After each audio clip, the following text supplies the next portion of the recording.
জয়লাভের পরই রামকৃষ্ণ মঠে সপরিবারে পুজো দিলেন আরামবাগ লোকসভার জয়ী তৃণমূল প্রার্থী মিতালি বাগ। আরামবাগে ফের ফুটল ঘাস ফুল। হাড্ডাহাড্ডি লড়াইয়ের পর তৃণমূল প্রার্থী মিতালি বাগের জয়। এরপর থেকে কর্মী সমর্থকরা মহকুমা জুড়ে আবির খেলায় মেতে ওঠেন। গণনা শেষ হতেই সংবাদ মাধ্যমদের সামনে কান্নায় ভেঙে পড়েন তৃণমূল প্রার্থী মিতালি বাগ। বুধবার সকাল সকাল পুজো দিলেন কামারপুকুর রামকৃষ্ণ মঠে। এদিন মা ও পরিবারের সকলকে নিয়ে পুজো দিয়ে বিজয় উৎসব শুরু করেন।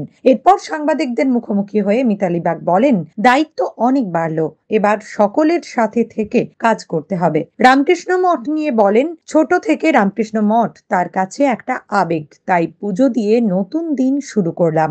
অবশ্যই ভালো লাগছে, দায়িত্ব অনেক বাড়লো, এটুকু বলতে পারি। দেখুন, আমাদের মেয়েদের বিশেষ করে সূর্য ওঠা থেকে সূর্য ডোবা পর্যন্ত প্রতিনিয়তই পরিশ্রম করতে হয়। এটা একটা অন্যরকম পরিশ্রম ছিল।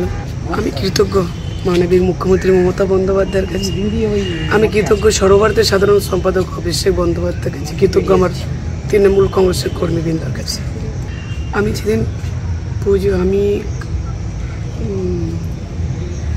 শিবরাত্রির দিন আমি এখানে এসেছিলাম পুজো দিতে।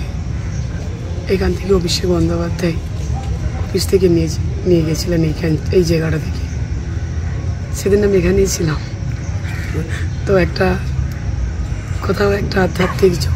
আরামবাগ লোকসভাবাসীকে আমার আন্তরিক সবুজ অভিনন্দন। প্রত্যেককে আমার আন্তরিক সবুজ, যেভাবে আমার পাশে থেকেছেন, যেভাবে সাথে থেকেছেন, আগামী দিনেও যেন এইভাবেই আমার পাশে থাকেন, আমার সাথে থাকেন। কাজ, উন্নয়নের কাজ।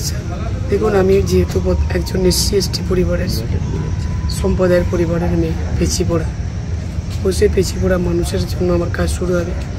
অলরেডি আমার মহিলাদের জন্য কিছু স্কিম অ্যাপ্রুভাল হয়ে পড়ে রয়েছে। সেটা কাজ ইলেকশনের আচরণবিধি কেটে গেলে সেই কাজ আমি শুরু করব। আমি আপ্রাণ চেষ্টা করব। তার কারণ মাটি হচ্ছে মায়ের সমান। মাকে বাঁচানোর যেমন কর্তব্য, মাটিকে বাঁচানোরও কর্তব্য।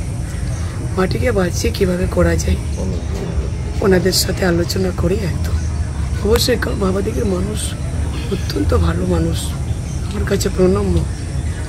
আশা করি একটা আশার আলো সকলে দেখতে পাবে, আরামবাগবাসী একটা আশার আলো দেখতে পাবে, এই আশা আমি রাখছি SC/ST ঠাকুর রামকৃষ্ণ পুণ্যধাম থেকে।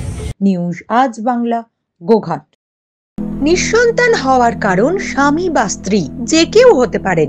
IVF এর অ্যাডভান্স সায়েন্স আর এক্সপার্ট কেয়ার লক্ষ লক্ষ কাপেলের স্বপ্ন সার্থক করেছে। তাই বন্ধাত্বকে হারাতে আপনাদের অবশ্যই আসতে হবে আরামবাগ প্রাণ IVF ফার্টিলিটি সেন্টারে।